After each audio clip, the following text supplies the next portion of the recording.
Kitang-kita nyo po ang reaction ng ating fishing master. Tignan nyo, talaga namang napakasaya niya. Ayan po ang nagsinyales na maganda na naman po ang nasa loob ng ating lambat. Ito po ay nasa estimate na 100 tons pataas na naman po mga kasimang isda. Ito po, third day namin po ito. Estimated 100 tons na naman pataas ito. Ayan, namumuting yan mga kasimang isda. Ang lapad-lapad niyang haba-haba niya mga kasimang isda. Patuloy pa rin po ang magbubulabog ng ating mga kasimang isda, ating mga baboy-baboy, si Jimban at ang kanyang mga kasamahan sa pagbubulabog. Ito po yan, mga kasimang isda. So antabayanan po natin ito hanggang dulo. Panoorin niyo po hanggang dulo sapagkat makikita ninyo ang karamihan ng isdang ito. 100 tons pataas po ito mga kasimang isda. Patuloy niyo pong panoorin. Bago lang po sa ating mga page at sa aking YouTube channel, Simang Isda lang po. Ito po ang buhay namin dito. Wala po kami sa Pilipinas, nasa Pacific Ocean po kami, at sa Papua New Guinea po ang bansa naming pinamamalakayahan. At ito po ay commercial fishing, kaya talagang voluman po ang nahuhuli dito. Dito po yung talagang mga hinuhuli, yung ating mga nilalata ng mga isda, mga kasimang isda. Ganito po ang style at nakikita nyo hindi po kagandahan yung panahon, kaya very blessed po talaga kami dahil kahit ganito po ang mga panahon dito sa laot ay kami po ay nakahuli pa rin mga kasimang isda. Panoorin nyo lang po hanggang dulo dahil napakaganda po ng video na ito. Sa bago lang po sa ating channel at saka sa YouTube channel, at doon po sa mga nagtatanong tungkol sa trabaho po dito sa hiring, nag-post na po ako dyan, nag-share na po ako ng mga post ng ating opisina kung saan makikita nyo kung ano ang contact number nila at kung paano mag-apply. Kontakin nyo lang po sila. Wala po akong alam wala akong idea sa application ng mga job hiring dito. Ako lang po ay nag-share para sa mga nagtatanong at nangungulit sa akin. Huwag na po kayo mag-message sa akin sa aking Facebook dahil tambak na po ang ating friend request at ang ating mga message sa inbox po natin mga kasimang isda.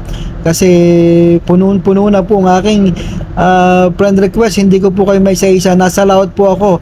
Hindi ko po kayo mabibigyan ng pagkakataon na sagutin dahil wala po akong signal dito sa laot. Kapag nasa port na po ako, saka po ako nakakapagsagot sa inyong mga katanungan at nang mapaglingkuran ko po kayo. Maraming salamat po. Pasensya na po sa mga nagtatanong. Nasa laot po tayo, hindi po tayo makasagot. Hintayin nyo po ang pagtabi ko para nang sa ganon ay masagot ko po kayo. Maraming salamat po. Ayan nga po, nakikita na natin ngayon yung unti-unting paglutang ng ating isda. Yan pong alon-alon na yan. Yan po ay estimated na sa 100 tons pataas. Kung makikita nyo po, parang maliit lang siya. Pero yan po ay compact sa ilalim. Nasa 300 meters po ang lalim ng ating bag portion.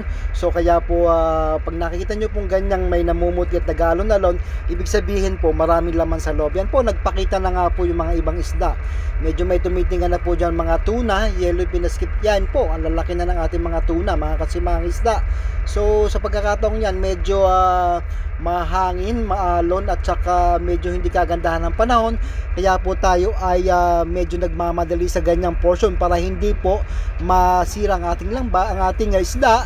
Maging press na press po ito. Yan, kinat ko na po ang ating video. Strobo na po tayo mga kasimang isda. Sa nakakita ninyo, medyo pagka ginamitan na po ng strobo, mabigat na po ang laman ng ating lambat, kaya ganyan po mga kasimang isda. So nakita nyo po reaction ng ating fishing master. Pagka ganun po ang reaction, sigurado yan, napakalaki po ang laman ng ating bag portion. Malaki po at malaman, kaya volume po yan mga kasimang isda. Istrobo na nga po sila yan, tulong-tulong sila dyan at kapit bisig nang makuha natin ng isda natin ng fresh at good quality para ma-deliver sa ating mga kaning worldwide. Sa Pacific Ocean po tayo nangingisda mga kasimang isda. Wala po tayo sa Pilipinas. Ayan po, istrobo na sila. Ang lalaki na po ng lubid na ginagamit, kung kaya't yan po ang nagpapatunay na marami po ang laman ng ating bag portion. So ilang araw na mo nga po kami din. Yan, kinat ko na nga po mga kasimang isda. Nagsasalok na po tayo mga kasimang isda. Ito po yung mga isda natin kinuli ngayon. Kayong alon-alon kanina na mahaba na namumuti sa loob na lambat. Ito na po yung mga kasimang isda. Panoorin nyo po hanggang dulo. Yan, 100 tons daw pataas yan. Sabi ng inyong Mamay Nilo, ang inyong Totoy Bibo.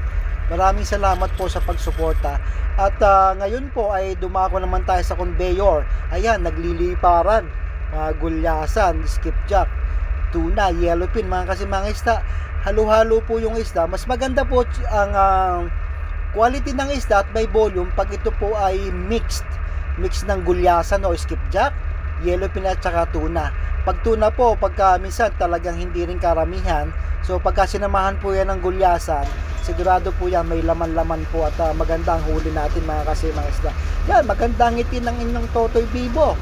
Yan, nasa conveyor po tayo, tuloy-tuloy ang agos ng isda papunta po sa ating bodega. Ayan, pakaway-kaway pa, yung, ang buhok ay nasa likod lang. Ang ating taga-Palawan na kasama, kuyunin po yan mga kasimang isda. So, follow lang po, si Mangis the by Cap Nilo, ganun din po sa aking YouTube channel. Ganyan po ang ating hinuhuli dito sa ating lugar, Pacific Ocean po. Inuulit ko po, kami po ay commercial fishing. Wala po kami sa Pilipinas. Doon po sa Panay ang tanong, pangangulit, panoorin nyo po ang lahat ng video ko at nang malaman nyo kung saan kami namamalakaya. So, ganun po mga kasimang isda. Maraming salamat po sa inyong suporta.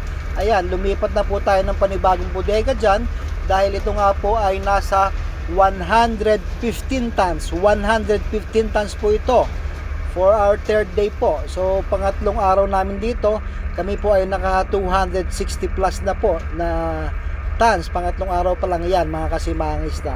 So, medyo blessed po tayo at dahil hindi po lahat ng paglabas natin ay nakakahuli po agad tayo ng mga isda. Minsan po, isang linggo na, wala pa nagpapakitang isda. So, ngayon po, third day namin, nasa 265 na po ang ating huli. So, magandang pangitain po yan, magandang simulain for this week. Yan po, 115 tons nga po. Maraming salamat po sa pagsuporta, si Mangis the by Cap Nilo.